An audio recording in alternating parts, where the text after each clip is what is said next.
आज हम class 10th के लिए सेकंड चैप्टर स्टार्ट कर रहे हैं, that is control and coordination. इस चैप्टर में हम कंट्रोल और कोऑर्डिनेशन दोनों चीजों के लिए बात करेंगे।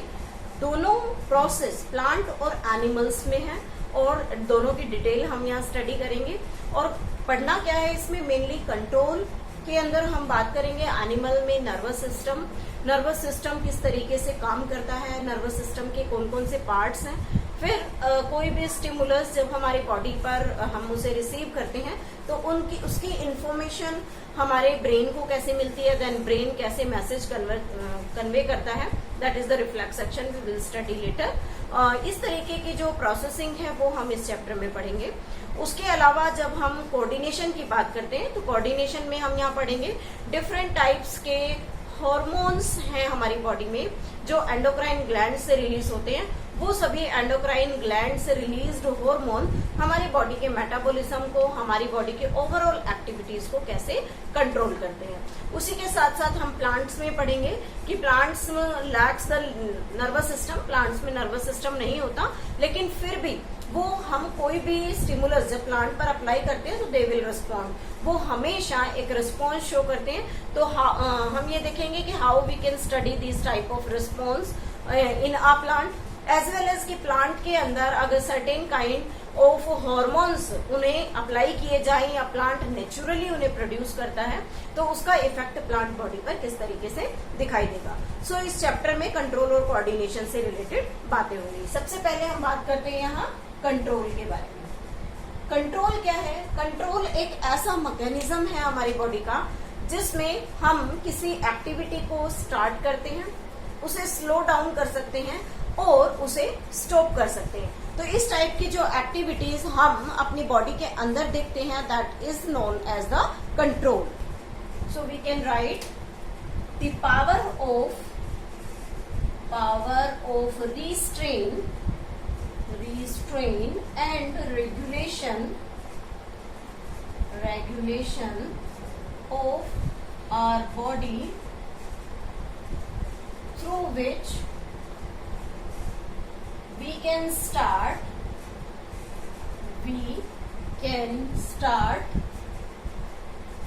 slow down and stop the activity।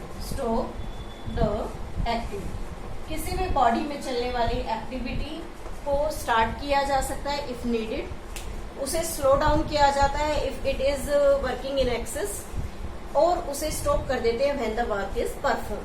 तो इस तरीके का जो एक्शन हमारे बॉडी में होता है that is named as control. इसके बाद बात आती है, जैसा कि हमारे चैप्टर का नाम है कोऑर्डिनेशन। कोऑर्डिनेशन में जैसे हम जनरली बात करते हैं कि एक के साथ दूसरे का सहयोग, तो ये जो कोऑर्डिनेशन टर्म है इसमें हम क्या देखते हैं कि हमारी बॉडी के डिफरेंट ऑर्गन्स एक साथ एक दूसरे के एक्टिविटीज में कोऑर्डिनेट करते हैं। तो इसमें हम क्या डेफिनेशन लिख सकते हैं कि the harmonious working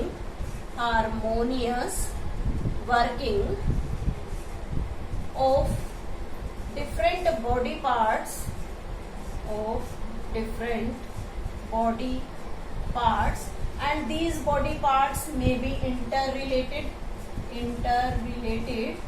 so as they perform their activity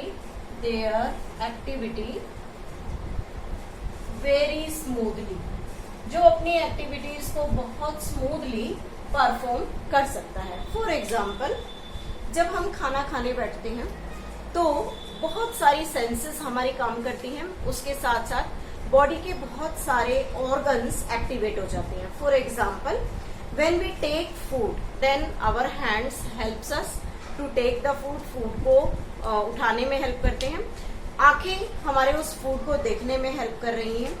नाक और जीभ, जब हम अपने फूड को माउथ में रखते हैं तो हम स्मेल को फील कर सकते हैं, what type of food is it, और नाक से खाए बिना भी हम फूड की स्मेल से रिकॉग्निशन कर सकते हैं। और जब फूड को मुंह में रखकर चबाना स्टार्ट करते हैं तो टीथ उसे च्यू करने में हेल्प करेगा।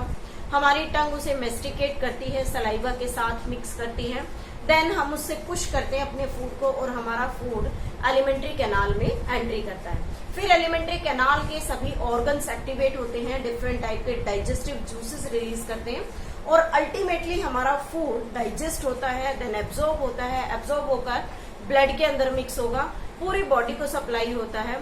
तो इस तरीके की जो एक्टिविटीज हैं वो सभी एक दूसरे के साथ डिफरेंट जो इंटर रिलेटेड ऑर्गन्स हैं वो एक दूसरे के साथ काम करते हैं मिलकर। तो इस टाइप का जो मैकेनिज्म है वो कहलाता है कोऑर्डिनेशन। तो यहाँ जो हम डिस्कस करेंगे मेनली एक और टर्म लेते हैं न्यूरो एंडोक्राइन सिस्टम। यहाँ पर दो चीजें कनेक्टेड हैं। First is the neuro and second is the endocrine term. Neuro term is used for the nervous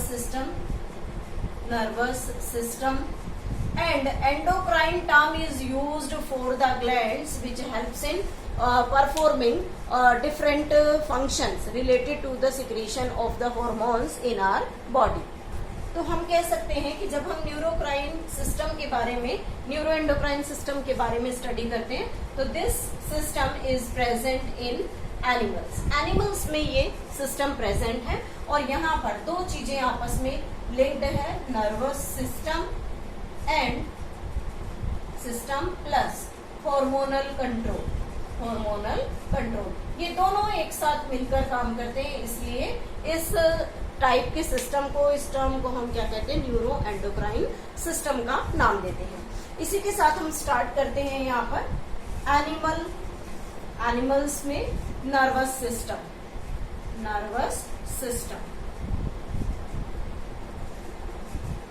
generally nervous system क्या है?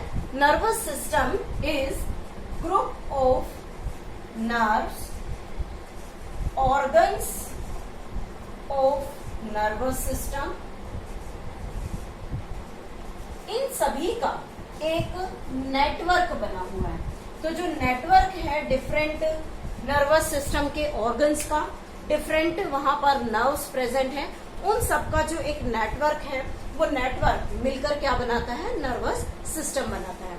इस नर्वस सिस्टम में छोटी छोटी कुछ टर्म्स आती हैं जिनको समझना बहुत ज्यादा जरूरी है, because these terms used in next video. हम उस नेक्स्ट वीडियो में उनके बारे में थोड़ा स्टडी करेंगे कि जब भी हम यहाँ हम बेसिक कर लेते हैं कि बाद में फिर हम उन्हें डिफाइन ना करके उनके डायरेक्ट रिलेशंस की बात करेंगे। तो सबसे पहले टर्म आती है यहाँ पर stimulus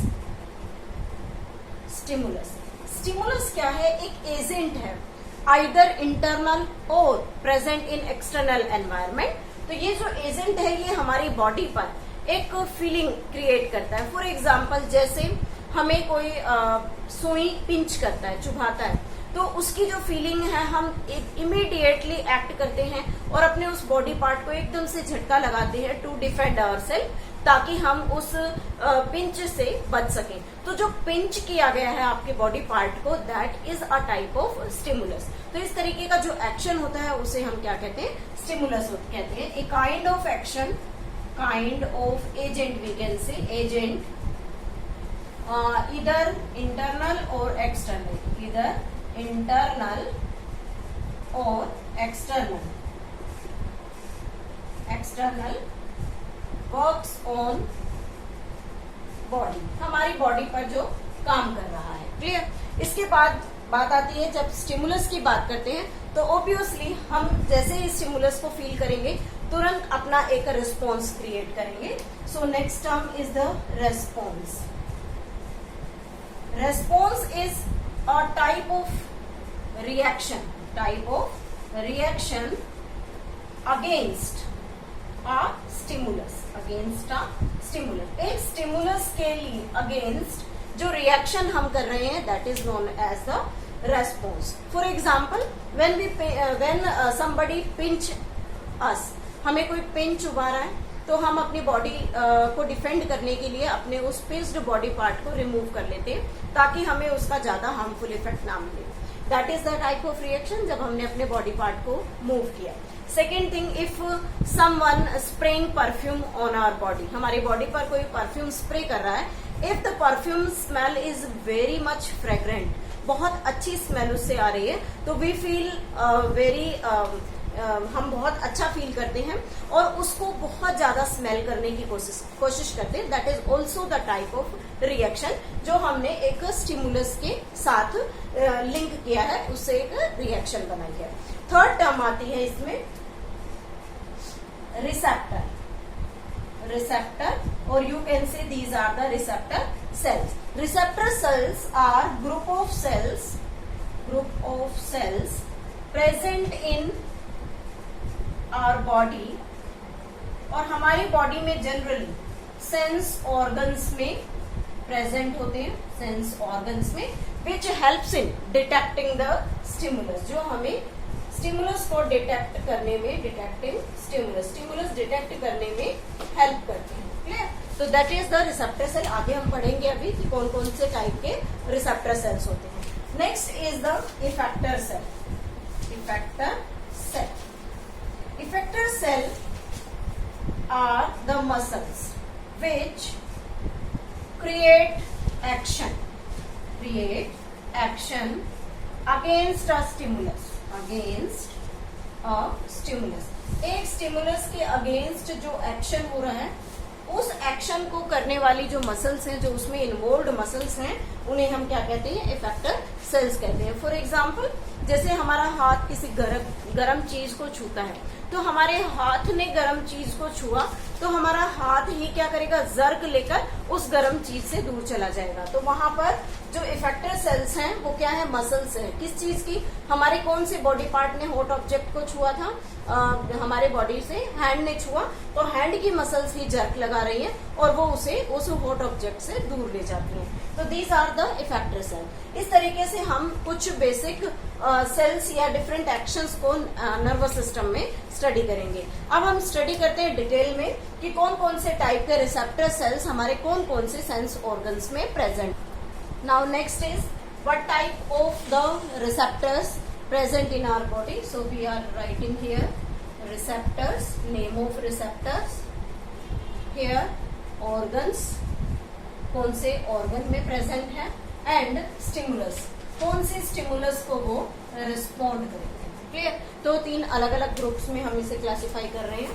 first receptor is, we can say gestatorreceptor, gestatorreceptor.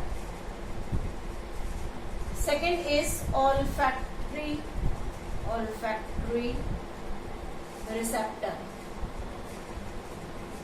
Third is photoreceptor. Fourth is phonoreceptor. Fifth one is thermoreceptor. Sixth is tangoreceptor.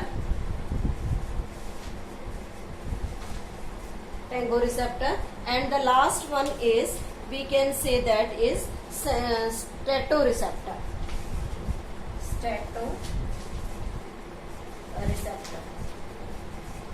So these are certain kinds of the receptors present in our body. Yes, statoreceptor. These are present in our tongue. हमारी tongue में taste buds की form में present होता है।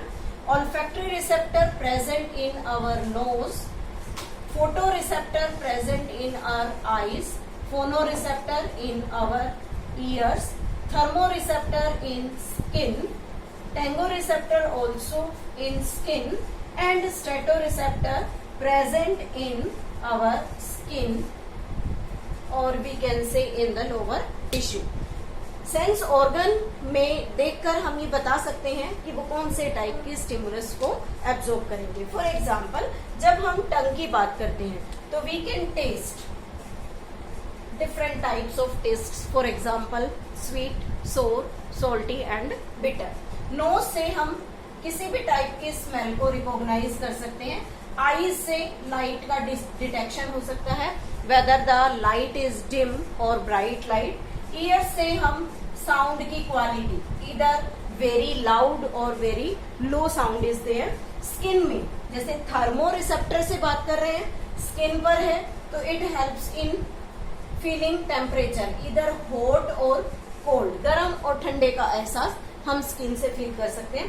Tengo receptor already present in pen, ये हमारा touch से related है। जैसे ही कोई हमें हल्का सा टच करता है हम उसे फील करते हैं, और वो टच स्मूथ है या किसी टाइप का हार्मफुल इफेक्ट है वो भी हम फील कर सकते हैं। तो ये बेसिकली पेन को फील करने में हेल्प करेगा।